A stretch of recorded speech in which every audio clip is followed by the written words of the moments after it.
வணக்கம். இன்னைக்கு கீதா சமையலறையில் நம்ம பார்க்க போகிறது இந்த வாரம் குக் வித் கோமாளியில் பாபா பாஸ்கர் பண்ண சக்கை அடை தான். ஸோ இதை ஈஸியாக எப்படி பண்ணுறது அப்படிங்கிறத உங்களோட ஷேர் பண்ண போகிறேன்.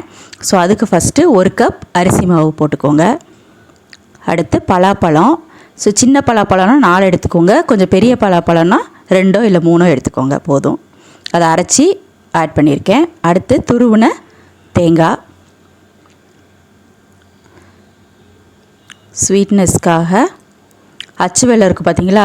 ஸோ அதில் 2 அச்சு வெல்லத்தை தண்ணியில் நல்லா கொதிக்க வச்சு அதை ஃபில்டர் பண்ணி எடுத்திருக்கேன். ஸோ அடுத்து ஏலக்காய் பொடி கொஞ்சம் வாசனைக்காக.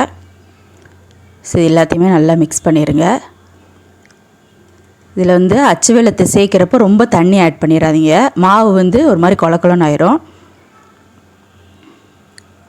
ஸோ நல்லா மிக்ஸ் பண்ணிடுங்க. ஸோ இப்போ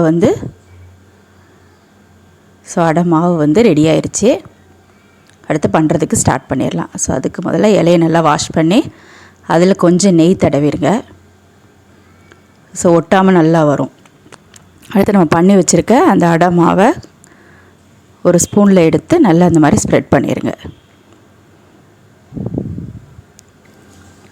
ஸோ அவ்வளோதான். ஸோ அடுத்து இந்த இலையை க்ளோஸ் பண்ணிடுங்க. ஸோ இதே மாதிரியே எல்லாமே பண்ணி ரெடியாக வச்சுருங்க. ஸோ அடுத்து நம்ம அதை வேக வைக்கணும்.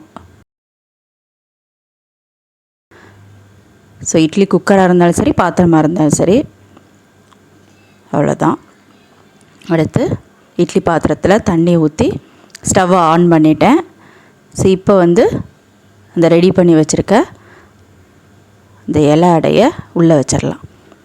ஸோ சின்னதுங்கிறதுனால ஒரு டைம் 2 தான் வைக்கிறேன். ஸோ பெரிய இட்லி பாத்திரமாக இருந்தால் நிறையா வைக்கலாம்.